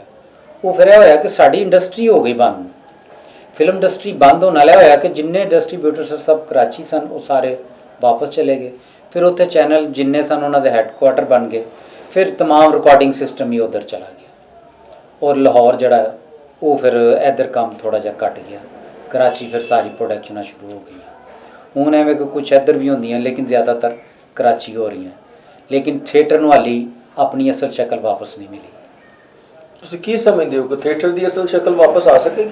ਬਿਲਕੁਲ ਆ ਸਕਦੀ ਹੈ, ਲੇਕਿਨ ਇਹਦੇ ਵਿੱਚ ਸਾਨੂੰ ਸਾਡੀ ਗੌਰਮੈਂਟ ਨੂੰ ਵੀ ਥੋੜ੍ਹਾ ਜਿਹਾ ਤਵੱਜੋ ਦੇਣੀ ਪਏਗੀ ਆਪਣੇ ਕਲਚਰ ਵੱਲ, ਤਾਂ ਕਿ ਅਸੀਂ ਜੋ ਸਾਨੂੰ ਥੀਏਟਰ ਇਸ ਲਈ ਬਿਹਤਰ ਔਰ ਅੱਛਾ ਫੈਮਿਲੀ। ਦੇਖੋ ਜੀ, ਡਰਾਮਾ ਇੱਕ ਐਸੀ ਚੀਜ਼ ਹੈ ਜਿਹਦੇ ਨਾਲ ਤੁਸੀਂ ਦੁਨੀਆ 'ਚ ਪੈਗਾਮ ਦਿੰਦੇ ਹੋ। ਉਹਦੇ ਵਿੱਚ ਤੁਸੀਂ ਹਸਾਉਂਦੇ ਵੀ ਹੋ, ਰੁਲਾਉਂਦੇ ਵੀ ਹੋ, ਲੇਕਿਨ ਐਂਡ 'ਤੇ ਇੱਕ ਮੈਸੇਜ ਦੇ ਦਿਓ ਜਿਹੜਾ ਉਹ ਮੈਸੇਜ ਲੈ ਕੇ ਜਿਹੜੇ ਜਾਂਦੇ ਨੇ ਅਤੇ ਉਸ ਮੈਸੇਜ ਨੂੰ ਉਹ ਸਮਝਦੇ ਨੇ। ਤੁਹਾਡੇ ਮੈਸੇਜ ਨਾਲ ਇੱਕ ਬੰਦਾ ਵੀ ਉਸ ਰਾਹ 'ਤੇ ਆ ਜਾਂਦਾ ਤਾਂ ਮਤਲਬ ਤੁਸੀਂ ਇਨਸਾਨੀਅਤ ਨੂੰ ਇੱਕ ਅੱਛੀ ਲਾਈਨ 'ਤੇ ਲਗਾ ਗਏ। ਤੁਹਾਡਾ ਮਕਸਦ ਪੂਰਾ ਹੋ ਗਿਆ? ਪੂਰਾ ਹੋ ਗਿਆ। ਡਰਾਮਾ ਹੈ ਹੀ ਇਹੋ ਹੀ ਮਕਸਦ, ਪੈਗਾਮ ਹੈ। ਪੈਗਾਮ ਹੈ। ਡਰਾਮੇ ਦੇ ਜ਼ਰੀਏ ਅਸੀਂ ਇਹ ਵਿੱਚ ਹਸਨ ਫਾਸਟ ਡਰਾਮਾ ਹੁੰਦਾ ਜਿਹਦੇ ਵਿੱਚ ਕਿਸੇ ਚੀਜ਼ ਨੂੰ ਜ਼ਰਾ ਵਧਾ ਕੇ ਪੇਸ਼ ਕੀਤਾ ਜਾਂਦਾ ਤਾਂ ਕਿ ਲੋਕ ਹੱਸਣ ਵੀ, ਇੰਟਰਟੇਨਮੈਂਟ ਵੀ ਹੋਏ, ਆਪਣੇ ਜਿਹੜੀ ਪਰੇਸ਼ਾਨੀਆਂ ਦੁੱਖ ਗਮ ਨੇ ਉਹ ਭੁੱਲ ਜਾਣ। ਲੇਕਿਨ ਇੱਕ ਕਹਾਣੀ ਟੁੱਟਦੀ ਰਹਿੰਦੀ ਜਿਹੜਾ ਅਸੀਂ ਐਂਡ ਤੇ ਪੈਗਾਮ ਦੇਣਾ ਹੁੰਦਾ। ਕੈਸਰ ਸਾਹਿਬ, 42 ਸਾਲ ਤੋਂ ਤੁਸੀਂ ਡਾਇਰੈਕਸ਼ਨ ਦੇ ਸ਼ੋਬੇ ਨਾਲ ਮੁੰਸਲਿਕ ਹੋ, ਮਤਲਬ ਤਜਰਬਾ ਤੇ ਤੁਹਾਡਾ 42 ਸਾਲ ਪਹਿਲਾਂ ਹੀ ਸ਼ੁਰੂ ਹੋ ਗਿਆ ਨਾ ਜੀ? ਜਦੋਂ ਆਏ ਤੁਸੀਂ ਤੇ ਤਜਰਬਾਤੀ ਜਿਹੜੇ ਸਿਲਸਿਲੇ ਨੇ ਸ਼ੁਰੂ ਹੋ ਗਏ ਜੀ। ਕੀ ਸਮਝਦੇ ਹੋ 42 ਸਾਲ ਦੇ ਆਪਣੇ ਤਜਰਬੇ ਦੀ ਰੋਸ਼ਨੀ 'ਚ ਕਿ ਐਕਟਰ 2000 ਤੋਂ ਪਹਿਲਾਂ ਠੀਕ ਸੀ ਜਾਂ ਹੁਣ ਜਿਹੜਾ ਉਹ ਵੀ ਐਕਟਰ ਹੀ ਹੈ ਜਾਂ ਮਾਹੌਲੀ ਹੈ ਜਾਂ ਕਮੇਡੀਅਨ ਹੈ? ਕੀ ਉਹਨੂੰ ਨਾਂ ਦਿਓਗੇ ਸਟੇਜ ਦੇ ਜਿਹੜੇ ਕੰਮ ਕਰਨ ਅਸਲ ਵਿੱਚ ਹੈ ਤੇ ਸਾਰੇ ਹੀ ਕੁਝ ਆਪਣੇ ਬੱਚਿਆਂ ਦੀ ਤਰ੍ਹਾਂ ਵੀ ਨੇ, ਕੁਝ ਆਪਣੇ ਨਾਲ ਵੀ ਸਟਰਗਲ ਕੀਤੀ, ਮਿਹਨਤ ਸਭ ਨੇ ਕੀਤੀ। ਲੇਕਿਨ ਦੇਖੋ ਜੀ, 2000 ਤੋਂ ਪਹਿਲੇ ਜਿਹੜੇ ਲੋਕਾਂ ਨੇ ਕੰਮ ਕੀਤਾ ਸੀ ਉਹ ਪਰਫਾਰਮੈਂਸ ਸੀ, ਉਹ ਐਕਟਿੰਗ ਸੀ। ਜਿਸ ਤਰ੍ਹਾਂ ਐਕਟਰ ਉਹਨੂੰ ਅਸੀਂ ਕਹਿੰਦੇ ਹਾਂ, ਜਾਂ ਅਦਾਕਾਰ ਜਿਹੜਾ ਐਕਟ ਕਰਦਾ ਤੇ ਉਹਦੀ ਪਰਫਾਰਮੈਂਸ ਕਰਦਾ, ਉਹ ਐਕਟਿੰਗ। ਫਨਕਾਰ ਅਸੀਂ ਸਾਰਿਆਂ ਨਹੀਂ ਕਹਿੰਦੇ ਹਾਂ ਬਈ ਇਹ ਵੀ ਫਨਕਾਰ, ਇਹ ਵੀ ਫਨਕਾਰ ਹੈ। ਮਤਲਬ ਫਨਕਾਰ ਕੋਈ ਵੀ ਹੋ ਸਕਦਾ? ਫਨਕਾਰ ਕੋਈ ਵੀ ਹੋ ਸਕਦਾ। ਤੁਸੀਂ ਬਹੁਤ ਅੱਛਾ ਖਾਣਾ ਪਕਾਉਂਦੇ ਹੋ, ਤੁਸੀਂ ਫਨਕਾਰ ਹੋ ਆਪਣੇ ਕੰਮ ਦੇ। ਵਾਹ ਵਾਹ ਵਾਹ। ਤੁਸੀਂ ਬਹੁਤ ਅੱਛਾ ਯਾਨੀ ਕਿ ਉਹ ਪੈਂਟਰ ਉਹ ਲਿਖਦੇ ਹੋ, ਉਹ ਵੀ ਫਨ ਹੈ ਤੁਹਾਡਾ। ਫਨ ਵਿੱਚ ਕੋਈ ਵੀ ਚੀਜ਼ ਆ ਸਕਦੀ। ਇੱਕ ਬੰਦਾ ਮੋਟਰਸਾਈਕਲ ਬੜੀ ਆਲਾ ਕਰਦਾ, ਉਹਦੇ ਕੋਲ ਬੜਾ ਅੱਛਾ ਫਨ ਹੈ, ਬੜੀ ਕਮਾਲ ਹੱਥ ਲਾਉਂਦਾ, ਐਸਾ ਫਨ ਹੈ ਕਿ ਠੀਕ ਕਰ ਦਿੰਦਾ ਕੋਈ ਫਲਾਣਾ ਐਸਾ, ਉਹ ਫਨ ਹੁੰਦਾ ਬੰਦੇ ਦਾ। ਅਤੇ ਐਕਟਰ ਉਹ ਜਿਹੜਾ ਪਰਫਾਰਮ ਕਰਦਾ, ਐਕਟਰ ਸਾਡੇ ਮੁਲਕ ਦਾ ਜਿਹੜਾ ਨਾ ਉਹ ਆਪਣੇ ਮੁਲਕ ਦਾ ਸਫੀਰ ਹੁੰਦਾ। ਅਸੀਂ ਜਦੋਂ ਆਪਣੇ ਮੁਲਕ ਦਾ ਕਲਚਰ ਲੈ ਕੇ ਕਿਸੇ ਮੁਲਕ ਜਾਂਦੇ ਹਾਂ ਤਾਂ ਉੱਥੇ ਕਿਹਾ ਜਾਂਦਾ ਜੇ ਪਾਕਿਸਤਾਨ ਦਾ ਡਰਾਮਾ ਆਇਆ ਜੀ, ਉੱਥੇ ਫਿਰ ਅਸੀਂ ਆਪਣਾ ਕਲਚਰ ਦਿਖਾਉਂਦੇ ਹਾਂ, ਆਪਣੇ ਪਿੰਡ ਦਾ, ਆਪਣੀ ਹਰਿਆਲੀ, ਆਪਣੇ ਪਿੰਡ ਦੇ ਲੋਕਾਂ ਦਾ, ਕਿ ਸਾਡਾ ਉੱਥੇ ਰਹਿਣ ਸਹਿਣ ਕੀ ਹੈ, ਸਾਡਾ ਕਲਚਰ ਕੀ ਹੈ, ਸਾਡਾ ਮਜ਼ਹਬ ਕੀ ਹੈ। ਫਿਰ ਲੋਕ ਕਹਿੰਦੇ ਨੇ ਜੇ ਪਾਕਿਸਤਾਨ ਕੇ ਲੋਕ ਹੈ ਬਹੁਤ ਕਲਚਰ ਹੈ। ਜਿਸ ਤਰ੍ਹਾਂ ਅਸੀਂ ਇੱਥੇ ਕੋਈ ਪਲੇ ਕਰਨੇ ਆ ਜਾਂ ਕੁਝ ਕਰਨੇ ਤਾਂ ਅਸੀਂ ਚਾਰੇ ਸੂਬੇ ਦਿਖਾਉਂਦੇ ਹਾਂ ਉਹਦੇ ਵਿੱਚ। ਜੀ ਜੀ। ਸਿੰਧੀ, ਬਲੋਚੀ, ਪਠਾਨ, ਪੰਜਾਬੀ, ਇਹ ਸਾਰਾ ਕੁਝ। ਅਤੇ ਇਸੇ ਤਰ੍ਹਾਂ ਹੀ ਸਾਡੀ ਪਹਿਚਾਣ ਹੈ। ਐਕਟਰ ਜਿਹੜਾ ਇੱਕ ਉਹ ਵੀ ਕਿਰਦਾਰ ਕਰਦਾ ਜਿਹੜਾ ਲੋਕਾਂ ਨੂੰ ਭਲਾਈ ਵੱਲ ਵੀ ਲਿਆਉਂਦਾ। ਜਿਸ ਤਰ੍ਹਾਂ ਸਾਡੇ ਇੱਥੇ ਮੰਜ਼ਰ ਅਮੀਨ ਸਾਹਿਬ ਨੇ, ਜਵਾਦ ਵਸੀਮ ਸਾਹਿਬ ਨੇ ਲੋਕਾਂ ਨੂੰ ਨਾਲ ਤਬਲੀਗ ਕਰਕੇ ਪੈਗਾਮ ਵੀ ਦਿੰਦੇ, ਔਰ ਇਹਨਾਂ ਨੇ ਕਾਫੀ ਲੋਕਾਂ ਨੂੰ ਨਮਾਜ਼ ਦੀ ਤਰਫ ਲੈ ਕੇ ਵੀ ਗਏ। ਅਸੀਂ ਵੀ ਇਹਨਾਂ ਵੱਲ ਬਹੁਤ ਕੁਝ ਸਿੱਖਿਆ ਇਹਨਾਂ ਕੋਲੋਂ। ਅਸੀਂ ਕਈ ਐਸੀਆਂ ਸੂਰਤਾਂ ਸਨ ਜਿਹੜੀਆਂ ਸਾਨੂੰ ਨਹੀਂ ਆਉਂਦੀਆਂ, ਅਸੀਂ ਇਹਨਾਂ ਕੋਲੋਂ ਸਿੱਖਦੇ ਗਏ। ਉਹ ਅੱਜ ਸ਼ੁਕਰ ਹੈ ਅਲਹਮਦੁਲਿਲਾ ਉਹ ਪੜ੍ਹਨੇ ਤਾਂ ਸਾਡੇ ਦਿਲ ਨੂੰ ਵੀ ਸਕੂਨ ਹੁੰਦਾ ਹੈ। ਔਰ ਇਹ ਸਾਰਾ ਸਵਾਬ ਇਸ ਨਾਲ ਇੱਕ ਦੂਸਰੇ ਨੂੰ ਚੱਲਦਾ ਜਾਂਦਾ। ਔਰ तमाम ਥੀਏਟਰਾਂ 'ਤੇ ਮਸਜਿਦਾਂ ਵੀ ਹੈ ਨੇ, ਹਰ ਥੀਏਟਰ ਦੇ ਉੱਤੇ ਨਮਾਜ਼ ਵੀ ਪੜ੍ਹਦੇ ਨੇ, ਸਭ ਕੁਝ ਕਰਦੇ ਨੇ। ਸਿਰਫ ਹੈ ਵੇ ਕਿ ਸਾਡੇ ਅੰਦਰ ਇੱਕ ਸਮਝ ਆ ਜਾਣੀ ਚਾਹੀਦੀ ਕਿ ਡਰਾਮਾ ਕੀ ਚੀਜ਼ ਹੈ। ਲੇਕਿਨ ਅੱਜ ਕੱਲ੍ਹ ਲੋਕ ਸਮਝਦੇ ਨੇ ਡਰਾਮਾ ਡਾਂਸ ਹੀ, ਡਾਂਸ ਡਰਾਮਾ ਨਹੀਂ ਹੁੰਦਾ। ਇਹ ਤੇ ਹਰ ਘਰ ਦੀ ਕਹਾਣੀ, ਹਰ ਘਰ। ਤੁਸੀਂ ਕੀ ਸਮਝਦੇ ਹੋ ਅਗਰ ਸੁਬਾਹ ਗੌਰਮੈਂਟ ਆਫ ਪਾਕਿਸਤਾਨ ਡਾਂਸ ਬੰਦ ਕਰਾ ਦਿੰਦੀ ਹੈ ਸਟੇਜ ਤੇ ਡਾਂਸ ਤੋਂ ਬਗੈਰ ਡਰਾਮੇ ਚੱਲਣਗੇ? ਬਿਲਕੁਲ ਚੱਲਣਗੇ। ਫਿਰ ਉਹ ਮੇਰਾ ਮਤਲਬ ਹੈ ਹੁਣ ਵੀ ਡਰਾਮੇ ਕੋਈ ਐਡਾ ਮਾਰਦਾਰ ਨਹੀਂ ਹੋ ਰਹੀ। ਲੋਕੀ ਵਲਗੈਰਿਟੀ ਔਰ ਫਾਸ਼ੀ ਤੋਂ ਵੀ ਥੋੜ੍ਹਾ ਜਿਹਾ ਬਾਗੀ ਹੋ ਗਏ ਨੇ। ਚੰਦ ਲੋਕ ਆਉਂਦੇ ਨੇ, ਕੋਈ ਡਰਾਮਾ ਅਸੀਂ ਨਹੀਂ, ਬਹੁਤ ਘੱਟ ਡਰਾਮਾ ਸੁਣੀਦਾ ਜੀ, ਬੜਾ ਫਾਇਦੇ 'ਚ ਗਿਆ ਹੈ। ਇਹ ਚੇਨ ਚੱਲਦੀ ਜਾਂਦੀ ਹੈ, ਇੱਕ ਸਿਸਟਮ ਚੱਲ ਰਿਹਾ ਹੈ। ਉਹ ਆ ਗਿਆ ਬੰਦਾ ਲੌਸ ਕਰਕੇ ਨਿਕਲ ਗਿਆ, ਦੂਸਰਾ ਆ ਗਿਆ, ਉਹ ਇੱਕ ਉਹ ਮਜ਼ਾ ਪੈ ਗਿਆ ਹੈ ਲੋਕਾਂ ਨੂੰ ਕਿ ਐ ਡਾਂਸ ਰੰਗੀਨੀਆਂ ਦੇਖਣ ਦਾ। ਪਹਿਲੇ ਅਸੀਂ ਆਨੇ ਸਾਂ ਬਿਜ਼ਨਸ ਕਰਨੇ ਸਾਂ, ਉਹਦੇ ਜ਼ਰੀਏ ਅਸੀਂ ਲੋਕਾਂ ਨੂੰ ਅੱਛੀ ਚੀਜ਼ ਪੇਸ਼ ਕਰਕੇ ਤੇ ਰਾਤ ਨੂੰ ਸਕੂਨ ਨਾਲ ਹੁੰਨੇ ਸਾਂ, ਜਿਵੇਂ ਉਹ ਰਿਜ਼ਕੇ ਹਲਾਲ ਵੀ ਲੱਗਦਾ ਸੀ ਸਾਨੂੰ।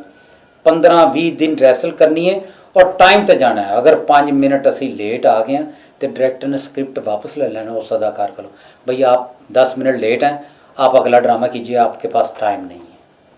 हूँ जड़ा लेट आता वो समझदा मेरे मैं बड़ा इज्जत वाला, मैं बड़ा बहुत बड़ा अदाकार हाँ, मैं लेट आना। हालांकि वक्त जड़ा ना ਇਹ कदी नहीं रुकता, वक्त ਦੇ ਨਾਲ ਟੁਰਦੇ रहना चाहिए, वक्त ਨੂੰ ਫੜ ਕੇ ਰੱਖਣਾ ਚਾਹੀਦਾ। ਸਾਡੇ ਜਿੰਨੇ ਸੀਨੀਅਰ ਸਨ, ਕਵੀ ਸਾਹਿਬ, ਵਿਊਰ ਅਖਤਰ ਸਾਹਿਬ, ਮਸੂਰ ਸਾਹਿਬ, ਇਰਫਾਨ ਖੁਸਰ, ਯਕੀਨ ਕਰੋ ਅਗਰ 4 ਵਜੇ ਰੈਸਲ ਹੁੰਦੀ ਸੀ, ਸਭ 3:30 ਪੌਣੇ 4 ਥੀਏਟਰ ਤੇ ਆਏ ਹੁੰਦੇ ਸਨ ਔਰ ਉਸ ਕੰਮ 'ਚ ਬਰਕਤ ਹੁੰਦੀ ਸੀ। ਬਾਵਜੂਦ ਹੋ ਕੇ ਵੀ ਪਲੇ ਕਰਨੇ ਸਾਂ ਅਸੀਂ, ਤੇ ਕਿਉਂ ਕਿ ਉਹਦੇ ਵਿੱਚ ਅਸੀਂ ਜਿਹੜਾ ਪੈਗਾਮ ਦੇ ਰਹੇ ਹਾਂ, ਅਸੀਂ ਇੱਕ ਘਰ ਦੀ ਕਹਾਣੀ ਹੈ, ਉਹਦੇ ਵਿੱਚ ਮਾਂ ਵੀ ਹੈ, ਬਾਪ ਵੀ। ਅੱਜ ਕੱਲ੍ਹ ਦੇ ਡਰਾਮੇ 'ਤੇ ਮਾਂ ਬਾਪ ਦਾ ਰੋਲ ਹੀ ਖਤਮ ਕਰ ਦਿੱਤਾ। ਜਿਸ ਘਰ ਦੇ ਅੰਦਰ ਸਰਬਰਾਹ ਨਹੀਂ ਆ, ਮਾਂ ਪਿਓ ਨਹੀਂ ਆ, ਉਹ ਘਰ ਕਿਵੇਂ ਪ੍ਰਵਾਨ ਚੜ੍ਹੇਗਾ। ਅੱਜ ਕੱਲ੍ਹ ਦੇ ਡਰਾਮੇ 'ਚ ਨਾ ਮਾਂ ਹੈ, ਨਾ ਪਿਓ ਹੈ, ਨਾ ਚਾਚਾ ਹੈ, ਨਾ ਤਾਇਆ ਹੈ, ਤੇ ਕੀ ਆਣਾ ਹੈ ਜਨਰੇਸ਼ਨ। ਤੇ ਫਿਰ ਉਹੀ ਕਰੇਗੀ ਜੋ ਮੂੰਹ 'ਚ ਆਏਗਾ, ਜਾਂ ਜੋ डांस की एक्सरसाइजा हो रही हैं, जिसम की नुमाइश है। डांस तो बहुत आला चीज़ है। बाहर के मुल्क थिएटर मुख्तलिफ हैं, जिस तरह फारस, बरलस, मैलो, ओपरा। बाहर के मुल्कों कई थिएटर से डांस नाल भी ड्रामा होंदा। साडे मुल्क की नामवर डांसर रियाना सदीकी साहबा, निखत चौधरी साहब, डांस के जरिए स्क्रिप्ट किया जाता, बकायदा एक कहानी पेश की जाती है। ये डांस थोड़ी है कि जो मुँह चाहे गाना भी, जो ਹੁਣ ਗਾਣੇ ਦਾ ਸੀ ਨਾਂ ਨਹੀਂ ਲੈ ਸਕਦੇ ਕਿ ਇਹੋ ਜਿਹੇ ਬੋਲਨੇ ਕਿ ਕੀ ਤੁਹਾਨੂੰ ਦੱਸੀਏ। 42 ਸਾਲ ਤੁਹਾਨੂੰ ਹੋ ਗਏ ਤੁਸੀਂ ਸ਼ੋਭਾਏ ਡਾਇਰੈਕਸ਼ਨ ਚ ਆਏ, ਕੀ ਸਮਝਦੇ ਹੋ ਤੁਸੀਂ ਡਾਇਰੈਕਸ਼ਨ ਸਿੱਖ ਚੁੱਕੇ ਹੋ? ਨਹੀਂ, ਇਹਦੇ ਚ ਬੰਦਾ ਕਦੇ ਵੀ ਨਹੀਂ ਸਿੱਖਦਾ, ਪਰਫੈਕਸ਼ਨ ਨਹੀਂ ਹੈ। ਮੈਂ ਸਾਰੀ ਉਮਰ ਅੱਜ ਵੀ ਸਿੱਖ ਰਿਹਾ। ਮੈਂ ਅਲਮਰਾ arts council performing arts academy ਚ 18-19 ਸਾਲ ਤੋਂ ਟੀਚਰ ਵੀ ਐਕਟਿੰਗ ਕਲਾਸ ਦਾ। ਲੇਕਿਨ मेरी कोशिश होंगी, मैं हाली भी सीख रहा, जो अपने को इल्म है वो स्टूडेंटा तकसीम कर दईदा। हो सकता है मैं कुछ तुहाडे कोल भी सीख रहा हाँ, कुछ अपने स्टूडेंट को सीखना। परफेक्शन कोई नहीं, सो अल्लाह की ज़ात दे कोई भी परफेक्ट नहीं है। सारी उम्र बंदा सीखता चले जाता है, देखता चले, जिंदगी एक स्ट्रगल है। तो की वजह है ਜਿਹੜੇ डायरैक्टर ਵੇਖਨੇ ਆ ਅਸੀਂ आउट ऑफ सिटी लाहौर तो बाहर, मतलब फैसलाबाद कर लो, गुजराला कर लो, गुजरात मतलब पिंडी है या उत्थे मैं देखना बाज़ दफ़ा चलो एक डेट च ते कोई अच्छा डायरैक्टर लगा होंदा है, एक डेट च मैं वेखना एक वो बंदा जेड़ा मतलब कोई खरादिया है, कोई दूसरा है, कोई तीसरा है, ना वो किसी का शागिर्द है, ना वो कोई तजर्बा है, वो डायरैक्टर है ड्रामे का। की ਉਹਦੇ ਨਾਲ ड्रामा अच्छा हो रहा है या ड्रामे 'ਚ ਵਿਗਾੜ नहीं सर, ड्रामा तो उस दिन ही तबाह हो गया सी जिस दिन विचों डायरैक्टर ते राइटर माइनस करता सी। ਅਸੀਂ ਜਦੋਂ ड्रामा करने होने सां उसले एक्टर का नाम नहीं सी विकदा हुंदा। उसले लोग ये नहीं सन देखदे कि इस ड्रामे 'ਚ ਕਿਹੜਾ एक्टर है, वो देखदे हुंदे सन इस ड्रामे का डायरैक्टर कौन है, इधर कौन है, जैगम साहब का ड्रामा है। दूसरे वाली देखदे इधर कौन है, फारूक ज़मीर साहब, अच्छा ए ड्रामा ए देखो जी, फलाना देखो, फलाने डायरैक्टर का डायरैक्टर के नाम ते टिकट, डायरैक्टर के नाम ते टिकट विकती सी और राइटर के नाम ते। राइटर भी देखो ना, उस टाइम असी स्क्रिप्ट करने से बानो कुर्सिया साहबा का, वाह वाह। फिर उस तो बाद अतर शाह खान साहब, कमाल अहमद रिजवी साहब, फिर उस तो अलावा इफ्तिखार हैदर साहब, फिर फारूक ज़मीर साहब ने भी कुछ लिखे स्क्रिप्ट। इस तरह करके बेपनाह सीनियर अशफाक अहमद साहब ने भी लिखे, वाह वाह। फिर उस तो बाद बड़े बड़े से एम शरीफ साहब सन, बेपनाह साढ़े राइटर सन। अच्छा ये दसो अजकल नवे ड्रामे लिखे जा रहे हैं? नहीं, नवा ड्रामा कोई नहीं लिखे रहा। जिन्ने राइटर डायरैक्टर ने सब चोर ने। ये स्क्रिप्ट सीनियर दे चोरी करके अपने नाम ला लेंदे ने। वो स्क्रिप्ट होंदा 70-80 पेज का, ये अपना एक सफ़े ते ओदी 1 लाइन लिख के उन्होंने वलगैरिटी च कन्वर्ट कर देंदे ने। वो जिदी वजह तो तुसी कोई भी ड्रामा चुक लोगे, पुराने सीनियर राइटर का स्क्रिप्ट देखोगे ਉਹਦੇ ਨਾਲ कॉपी होएगा, लेकिन ड्रामा तो होंदा ही नहीं पिया। एक लाइन लीती जाती है विचों, बस आइडिया ले लेंदे ने, बाकी वो अपने हिसाब नाल कर लें। लिख तो कोई भी नहीं रहा। जिन्ने साडे राइटर दे स्क्रिप्ट पे ने, अगर असी उन्हां नहीं दोबारा करना शुरू कर दईए, वो भी अज नवे ने। मैं तुहाडे एक लास्ट सवाल करना चाहांगा, ਜਿਹੜਾ ਸਾਡਾ ਪਾਕਿਸਤਾਨ ਦਾ ਇੱਕ ਅਦਾਰਾ ਹੈ ਜਿਹਨੂੰ ਪੰਜਾਬ ਆਰਟਸ ਕਾਉਂਸਲ ਕਿਹਾ ਜਾਂਦਾ ਹੈ, ਜਦੋਂ ਕਿ ਫਨੂਨੇ ਲਤੀਫਾ ਜਿਹੜਾ ਹੈ ਉਹ ਉਹਦੇ ਅੰਡਰ ਆਉਂਦਾ ਹੈ ਜੀ।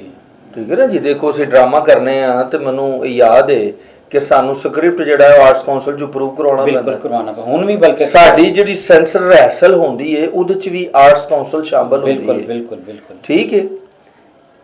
ਆਇਆ ਉਹ ਜਿਹੜੇ ਡਾਇਰੈਕਟਰ ਡਮੀ ਸ਼ੋ ਹੋ ਰਹੇ ਨੇ, ਇੱਕ ਦੂਸਰਾ ਜਿਹੜੇ ਡਰਾਮੇ 'ਚ ਉਹ ਰਿਹਰਸਲ ਉਹਦੀ ਦੇਖਦੇ ਨੇ, ਕੀ ਉਹ ਰਿਹਰਸਲ ਸਕ੍ਰਿਪਟ ਦੇ ਮੁਤਾਬਕ ਦੇਖੀ ਜਾਂਦੀ ਹੈ? ਨਹੀਂ, ਉਹ ਸਕ੍ਰਿਪਟ ਵਗੈਰਾ ਕੋਈ ਨਹੀਂ ਦੇਖਦੇ, ਕਿਉਂਕਿ ਹੁਣ ਦੇਖਣ ਵਾਲੇ ਵੀ ਹੋਰ ਨੇ ਤੇ ਕਰਨ ਵਾਲੇ ਵੀ ਹੋਰ ਨੇ। ਪਹਿਲੇ ਜਿਹੜੇ ਦੇਖਣ ਵਾਲੇ ਹੁੰਦੇ ਸਨ ਉਹਨਾਂ ਦੇ ਵਿੱਚ ਸੀਨੀਅਰ ਆਰਟਿਸਟ ਹੁੰਦੇ ਸਨ, ਜਿਸ ਨਾਲ ਸਾਡੇ ਜ਼ੁਬੈਰ ਖਾਨ ਸਾਹਿਬ, ਜਿਨ੍ਹਾਂ ਨੂੰ ਅਸੀਂ ਜ਼ੁਬੈਰ ਬਲੋਚ ਕਹਿੰਦੇ ਹਾਂ, ਜੀ ਜੀ, ਉਹ CM ਮਨੀਰ ਸਾਹਿਬ, ਫਿਰ ਇਸ ਤਰ੍ਹਾਂ ਉਹ ਇਹ ਹੁੰਦੇ ਸਨ ਡਿਪਟੀ ਡਾਇਰੈਕਟਰ ਡਰਾਮਾ ਤੇ deputy director admin arts council ਦੇ। ਇਹ ਜਾ ਕੇ ਸੈਂਸਰ ਦੇਖਦੇ ਹੁੰਦੇ, ਬਕਾਇਦਾ ਸਕ੍ਰਿਪਟ ਹੁੰਦਾ ਸੀ ਔਰ ਇੱਕ ਇੱਕ ਲਾਈਨ ਦੇਖਦੇ ਸਨ ਜਦੋਂ ਰਿਹਰਸਲ ਚੱਲਦੀ ਸੀ। ਹੁਣ ਸਕ੍ਰਿਪਟ ਨਹੀਂ ਦੇਖਿਆ ਜਾਂਦਾ, ਹੁਣ ਸਿਰਫ ਦੇਖਿਆ ਜਾਂਦਾ ਕਿੰਨੇ ਗਾਣੇ ਨੇ, ਲੋ ਜੀ ਗਾਣੇ ਦਿਖਾਓ। ਕਹਾਣੀ ਤੇ ਗੱਲ ਲੰਬੀ ਹੋ ਗਈ। ਗੱਲ ਹੈ ਵੇ, ਇਹ ਜਿਹੜਾ ਕੈਸਟ ਜੋ ਇਹ ਸਭ ਹੋਣ ਜਿਹੜਾ ਡਰਾਮਾ ਹੋ ਰਿਹਾ, ਇਹਦੀ ਇਜਾਜ਼ਤ ਕੌਣ ਦੇ ਰਿਹਾ? ਇਹ ਜਿਹੜੀਆਂ ਗੰਦੀਆਂ ਗੱਲਾਂ ਕਰ ਰਹੇ ਨੇ, ਜਿਹੜੀ ਰਿਐਲਿਟੀ ਹੋ ਰਹੀ ਏ, ਇਹ ਸਟੇਜ ਤੇ ਖਲੋ ਕੇ ਆਖਰ ਇਹਦੇ ਪਿੱਛੇ ਸਰ ਕੋਈ ਤੇ ਅਦਾਰਾ ਹੈ ਨਾ ਜਿਹੜਾ ਇਹਨੂੰ ਪਰਮਿਸ਼ਨ ਦੇ ਰਿਹਾ ਹੈ, ਉਹ ਕਿਉਂ ਇਹਦੇ ਤੇ ਐਕਸ਼ਨ ਕਿਉਂ ਨਹੀਂ ਲੈਂਦਾ? ਸਰ ਡਿਪਾਰਟਮੈਂਟ ਕੀ ਮਜਬੂਰ ਹੈ, ਪਾਹਜ ਹੈ, ਪਤਾ ਨਹੀਂ, ਇਹ ਮੋਨੀਟਰਿੰਗ ਕੋਈ ਨਹੀਂ ਹੈ, ਨਾ ਕੋਈ ਇਹਨਾਂ ਨੂੰ ਨੋਟ ਕਰਦਾ ਨਾ ਦੇਖਦਾ, ਪਰ ਡਰਾਮੇ ਦੀ ਇਜਾਜ਼ਤ ਹੁੰਦੀ ਹੈ, ਉਸ ਤੋਂ ਬਾਅਦ ਡਰਾਮਾ ਸ਼ੁਰੂ ਹੋ ਜਾਂਦਾ ਹੈ। ਸਰ ਮੈਂ ਉਹੀ ਕਹਿ ਰਿਹਾ, ਜਿਹੜੇ ਅਦਾਰੇ ਸਾਡੇ, ਮਤਲਬ ਦੇਖੋ ਇੱਥੇ ਇੱਕ ਬੰਦਾ ਹੈ ਖਾਸ ਤੌਰ ਤੇ ਸ਼ੋਹਰਤ ਵਾਲਾ ਬੰਦਾ, ਮਤਲਬ ਮੈਂ ਨਾ 3 ਚੋਂ ਨਾ 13 ਚੋਂ, ਠੀਕ ਹੈ ਜੀ, ਬਿਲਕੁਲ ਜੀ। ਅਸੀਂ ਕਿਧਰੇ ਖਲੋ ਕੇ ਗੋਲ ਗੱਪੇ ਖਾ ਲਈਏ, ਕਿਧਰੇ ਨਾ ਕਿਧਰੇ ਕੋਈ ਸਾਡੀ ਵੀਡੀਓ ਬਣਾ ਕੇ ਚੜਾ ਦਿੰਦਾ ਹੈ, ਜਾਂ ਪਤਾ ਲੱਗੇਗਾ ਜੀ ਬਾਬਰ ਸਾਹਿਬ ਉੱਥੇ ਰੇਹੜੀ ਤੇ ਖਲੋ ਕੇ ਗੋਲ ਗੱਪੇ ਖਾ ਰਹੇ ਸਨ। ਬਿਲਕੁਲ ਠੀਕ ਹੈ ਜੀ, ਬਿਲਕੁਲ ਕੋਈ ਜੁਰਮ ਨਹੀਂ। ਲੇਕਿਨ ਮੈਂ ਕਹਿਣਾ, ਜਦੋਂ ਸਟੇਜ ਤੇ ਇੱਕ ਫੱਟੇ ਦੇ ਖਲੋ ਕੇ ਜਿੱਥੇ ਕਈ 100 ਲੋਕ ਬੈਠੇ ਹੁੰਦੇ ਨੇ, ਅਲ ਲਾਨੀਆਂ ਮਤਲਬ ਉੱਥੇ ਸਾਰਾ ਕੁਝ ਕੀਤਾ ਜਾਂਦਾ ਹੈ, ਉਹਦੇ ਤੇ ਕਿਉਂ ਅਦਾਰੇ ਕੀ ਬੇਬਸ ਨੇ, ਲਾਚਾਰ ਨੇ, ਕੀ ਮਸਲਾ ਹੈ? ਸਰ ਇਹ ਤੇ ਹੁਣ ਇਹਨਾਂ ਅਦਾਰਿਆਂ ਚਾਹੀਦਾ, ਹੁਣ ਤਾਂ ਕਾਫੀ ਅਦਾਰੇ ਪ੍ਰਾਈਵੇਟ ਥੀਏਟਰ ਤੇ 3-4 ਅਦਾਰੇ ਹੁਣ ਆ ਗਏ ਨੇ ਜੀ ਜੀ, ਜਿਨ੍ਹਾਂ ਚੋਂ ਹੋਮ ਡਿਪਾਰਟਮੈਂਟ ਵੀ ਹੈ, ਜੁਡੀਸ਼ਰੀ ਵੀ ਆ ਗਈ, ਸਾਰੇ ਉਹ ਵੀ ਆ ਗਏ ਨੇ। ਤੇ ਹੁਣ ਅਦਾਰਿਆਂ ਨੂੰ ਚਾਹੀਦਾ ਮਿਲ ਕੇ ਕੋਈ ਕਮੇਟੀ ਅੱਛੀ ਬਣਾਉਣ, ਜਿਹਦੇ ਵਿੱਚ ਸੀਨੀਅਰ ਲੋਕਾਂ ਦੀ ਖਿਦਮਤ ਲੈਣ। ਜਿਹੜੇ ਘਰਾਂ 'ਚ ਬੈਠੇ ਟੈਲੀਵਿਜ਼ਨ ਕਰ ਰਹੇ ਨੇ ਉਹਨਾਂ ਨੂੰ ਬੁਲਾਇਆ ਜਾਏ, ਜਿਨ੍ਹਾਂ ਨੇ ਥੀਏਟਰ ਦੀ ਬੁਨਿਆਦ ਰੱਖੀ ਉਹਨਾਂ ਨੂੰ ਬੁਲਾਇਆ ਜਾਏ ਕਿ ਆਓ ਸਰ ਥੀਏਟਰ ਨੂੰ ਅਸੀਂ ਦੁਬਾਰਾ ਬਿਹਤਰ ਕਰੀਏ। ਇਹਦੇ ਲਈ ਬਕਾਇਦਾ ਤਵੱਜੋ ਦਿੱਤੀ ਜਾਣੀ ਚਾਹੀਦੀ ਹੈ, ਕਿਉਂਕਿ ਸਾਡਾ ਇੱਕ ਕਲਚਰ ਹੈ ਜਿਹਦੇ ਜ਼ਰੀਏ ਅਸੀਂ ਆਪਣੇ ਕਲਚਰ ਦੀ ਪ੍ਰਮੋਸ਼ਨ ਕਰਨੇ ਆ। ਕੈਸਰ ਸਾਹਿਬ, ਅਸੀਂ ਤੁਹਾਡੀ ਇਸ ਤਜਵੀਜ਼ ਨਾਲ ਇਤਫਾਕ ਕਰਨੇ ਆ ਸਕ੍ਰਿਪਟ ਕਿ ਇਹ ਹੋਣਾ ਚਾਹੀਦਾ ਹੈ। ਅਸੀਂ ਵੀ ਚਾਹੁੰਦੇ ਹਾਂ ਡਰਾਮਾ ਕਲਚਰ ਸਾਡਾ ਨੂੰ ਬਚਾਇਆ ਜਾਏ। ਬਿਲਕੁਲ, ਅਸੀਂ ਵੀ ਡਰਾਮੇ ਵਾਸਤੇ ਕੰਮ ਕਰ ਰਹੇ ਹਾਂ। ਸਾਡੇ ਅੰਦਰ ਵੀ ਇੱਕ ਐਕਟਰ ਹੈ, ਮਰਿਆ ਨਹੀਂ, ਉਹ ਤੁਹਾਨੂੰ ਪਤਾ ਐਕਟਰ ਮਰਦਾ ਹੀ ਨਹੀਂ, ਉਹ ਅੰਦਰ ਅਸੀਂ ਮਰਨਾ ਜੋ ਨੇ ਮਰਨਾ ਹੈ। ਬਿਲਕੁਲ, ਇਸ ਤਰ੍ਹਾਂ ਵਰਨਾ ਉਹਨੇ ਨਾ ਸੌਣਾ ਨਾ ਸਾਨੂੰ ਸੌਣ ਦੇਣਾ। ਬਿਲਕੁਲ ਠੀਕ ਹੈ ਜੀ। ਲੇਕਿਨ ਅਸੀਂ ਤੁਹਾਡੀ ਇਸ ਤਜਵੀਜ਼ ਨਾਲ ਇਤਫਾਕ ਕਰ ਲੈਂਦੇ ਹਾਂ, ਲੇਕਿਨ ਇਹ ਤਜਵੀਜ਼ ਕੌਣ ਪੇਸ਼ ਕਰੇਗਾ? ਇਹ ਪਹਿਲਾ ਕਤਰਾ ਹਰ ਬਾਰਿਸ਼ ਦਾ ਕੌਣ ਬਣੇਗਾ? ਦੇਖੋ ਜੀ, ਇਹਦੇ ਲਈ ਤੇ ਚਾਹੀਦਾ ਸਾਡੇ ਜਿਹੜੇ ਮੁਲਕ ਦੇ ਹੁਕਮਰਾਨ, ਜਿਨ੍ਹਾਂ ਚੋਂ ਸਾਡੇ ਸੂਬੇ ਦੇ ਜਿਹੜੇ ਇੰਚਾਰਜ ਹੁੰਦੇ ਨੇ, ਵਜ਼ੀਰ ਆਲਾ ਸਾਹਿਬ, ਉਹਨਾਂ ਨੂੰ ਇੱਕ ਕਮੇਟੀ ਬਣਾਉਣੀ ਚਾਹੀਦੀ ਜਿਹਦੇ ਸੀਨੀਅਰ ਲੋਕ ਆਣ। ਮੈਂ ਕਹਿੰਦਾ ਨਹੀਂ ਕਮੇਟੀ ਬਣਾਉਂਦੇ, ਲੇਕਿਨ ਉਹਨਾਂ ਨੂੰ ਇਸ ਪਾਸੇ ਤਵੱਜੋ ਕੌਣ ਦਵਾਏਗਾ? ਇਹ ਤੇ ਹੁਣ ਮੀਡੀਆ ਹੀ ਹੈ ਇਸ ਲਈ ਜੋ ਕਿਰਦਾਰ ਅਦਾ ਕਰ ਸਕਦਾ ਹੈ। ਉਸ ਤੋਂ ਬਿਹਤਰ ਤੇ ਅੱਜ ਕੱਲ੍ਹ ਦੇ ਦੌਰ ਵਿੱਚ ਕੋਈ ਵੀ ਬੰਦਾ ਨਹੀਂ ਕਿਰਦਾਰ ਕਰ ਸਕਦਾ। ਥੋੜਾ ਜਿਹਾ ਮੀਡੀਆ ਜਿਸ ਨਾਲ ਤਮਾਮ ਫਨਕਾਰਾਂ ਅਦਾਕਾਰਾਂ ਨਾਲ ਮੁਹੱਬਤ ਹੈ, ਇਸ ਨਹੀਂ ਇਸ ਕਲਚਰ ਦੇ ਨਾਲ ਵੀ ਮੁਹੱਬਤ ਕਰਕੇ ਇਹਦੇ ਲਈ ਵੀ ਕੋਈ ਬਿਹਤਰੀ ਕਰਨ, ਤਾਂ ਕਿ ਜਿਹੜੀਆਂ ਸਾਡੀਆਂ ਫੈਮਲੀਆਂ ਥੀਏਟਰ ਨਾਲ ਨਾਰਾਜ਼ ਹੋ ਕੇ ਚਲੀਆਂ ਗਈਆਂ, ਅਸੀਂ ਉਹਨਾਂ ਨੂੰ ਵਾਪਸ ਲਿਆਉਣ 'ਚ ਕਾਮਯਾਬ ਹੋ ਜਾਈਏ।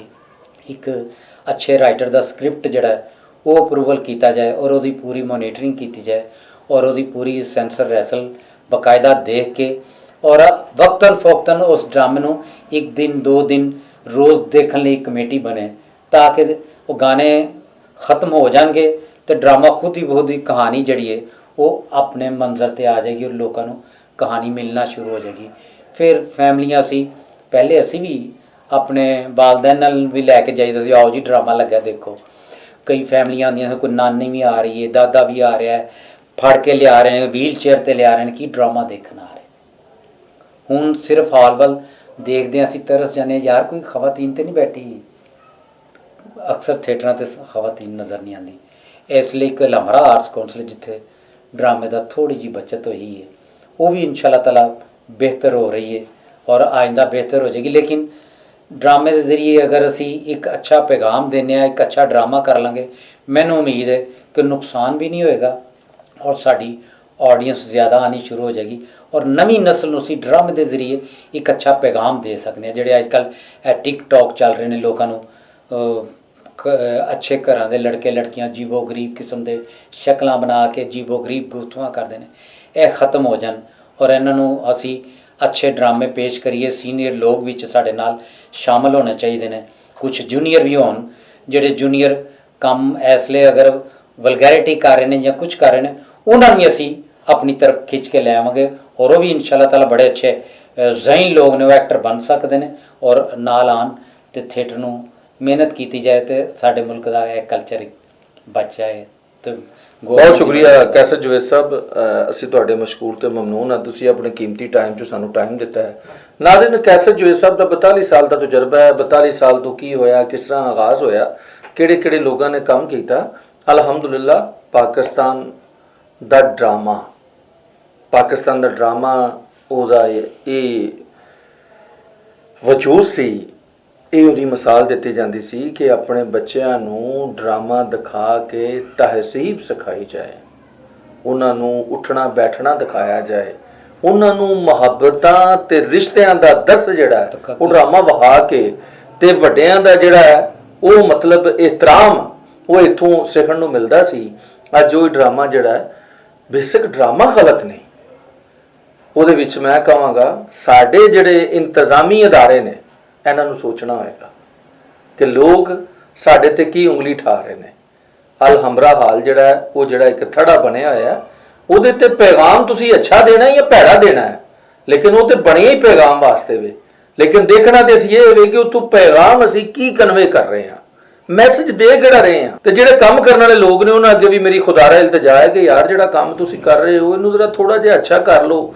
ਕਿ ਪਹਿਲੇ ਲੋਕ ਹਸਾਉਂਦੇ ਨਹੀਂ ਸਨ, ਪਹਿਲੇ ਕਾਮੇਡੀ ਨਹੀਂ ਸੀ, ਅਮਾਨੁੱਲਾ ਖਾਨ ਕਾਮੇਡੀ ਨਹੀਂ ਸਨ ਕਰਦੇ, ਕਿ ਬੱਬੂ ਬਰਾੜ ਸਾਹਿਬ ਕਾਮੇਡੀ ਨਹੀਂ ਸਨ ਕਰਦੇ, ਮਸਤਾਨਾ ਸਾਹਿਬ, ਸਹੇਲ ਅਹਿਮਦ ਸਾਹਿਬ, ਇਹ ਲੋਕ ਅਨਵਰ ਅਲੀ, ਇਰਫਾਨ ਹਾਸ਼ਮੀ, ਇਰਫਾਨ ਖੋਸਰ, ਜਿੰਨੇ ਲੋਕ ਸਨ ਜਿਨ੍ਹਾਂ ਨੂੰ ਅਸੀਂ ਜਾਣਦੇ ਹਾਂ, ਜਿਹੜੇ ਅਸੀਂ ਆਪਣੇ ਦੌਰ 'ਚ ਦੇਖੇ ਕਾਮੇਡੀ ਨਹੀਂ ਸਨ ਕਰਦੇ। ਆਬਦ ਖਾਨ ਸਾਹਿਬ ਮਤਲਬ ਕੈਸੇ ਕੈਸੇ ਆਰਟਿਸਟ ਸਨ ਜਿਨ੍ਹਾਂ ਦੀਆਂ ਮੈਂ ਸਵੇਰ ਤੋਂ ਲੈ ਕੇ ਸ਼ਾਮ ਤੱਕ ਨਾਮ ਗਿਣਨ ਲੱਗਾ, ਮਤਲਬ ਜਿਹੜੇ ਸਾਡੇ ਸੀਨੀਅਰ ਸਨ। और मैं कैसे कैसे नाम सुन रहा कि सुल्तान अली तो लैके मुनव्वर सही साहब तक ये लोग स्टेज ने। और मैं दसदा चलना जिन्होंने लोगों को मैं जानना है तो मैं अज बड़ा नॉलेज मिले। और क्योंकि नॉलेज हमेशा जो वसी और रीस होंगे, ये तो दूसरा किनारा ही कोई नहीं इलम का, तो असी तो है स्टूडेंट आ। लिहाजा मैं इन्ना क जानना फरदोस जमाल, ख़याम सरहदी, जुल्करनैन हैदर और उमर शरीफ साहब, मोइन अख्तर, ये सब स्टेज के एक्टर ने। मैं इन्हों इस हवाले नाल ही जानना वा। ਉਹਦੇ ਵਿੱਚ ਇਹ बहुत सारे ऐसे लोग ने ਜਿਹੜੇ प्राइड ऑफ परफॉर्मेंस ने।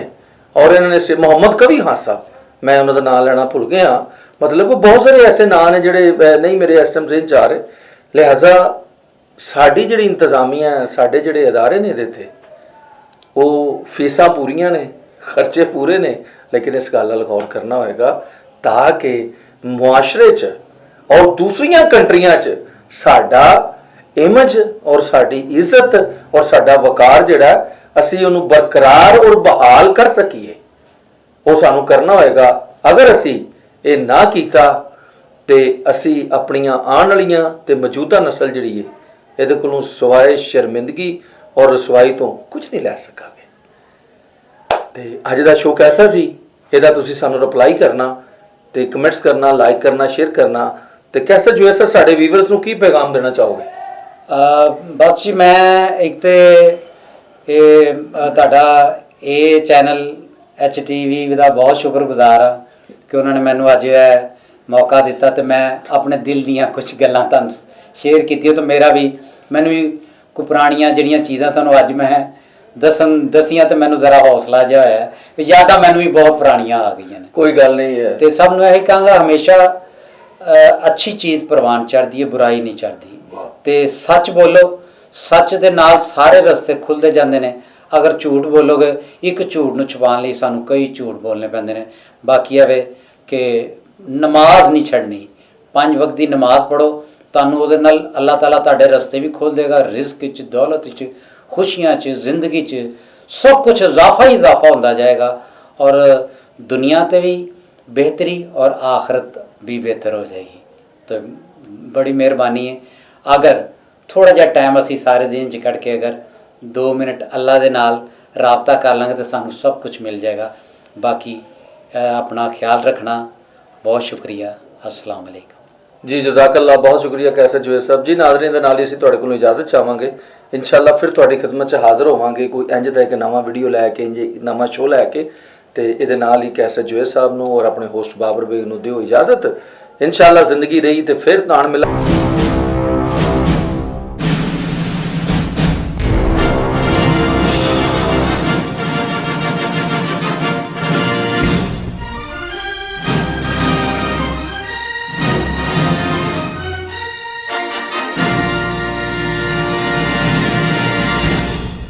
अस्सलाम वालेकुम सज्जणों, बेलियो ਤੇ ਮਿੱਤਰੋ, ਜਿਉਂਦੇ ਤੇ ਵਸਦੇ ਰਹੋ ਜਨਾਬ। ਤੁਸੀਂ ਵੇਖ ਰਹੇ ਹੋ ਆਪਣਾ ਪੰਜਾਬੀ ਚੈਨਲ ABHD TV ਤੇ ਸਤ ਬਿਸਮਿਲ੍ਲਾ ਜੀ ਆਇਆਂ ਨੂੰ। ਤੇ ਜਨਾਬ ਅਗਰ ਸਾਡਾ ਚੈਨਲ ਪਸੰਦ ਆਏ ਤੇ ਇਹਨੂੰ ਸਬਸਕ੍ਰਾਈਬ ਕਰੋ, ਲਾਈਕ ਕਰੋ, ਸ਼ੇਅਰ ਕਰੋ ਤੇ ਜਨਾਬ ਸਾਨੂੰ ਫਾਲੋ ਕਰੋ।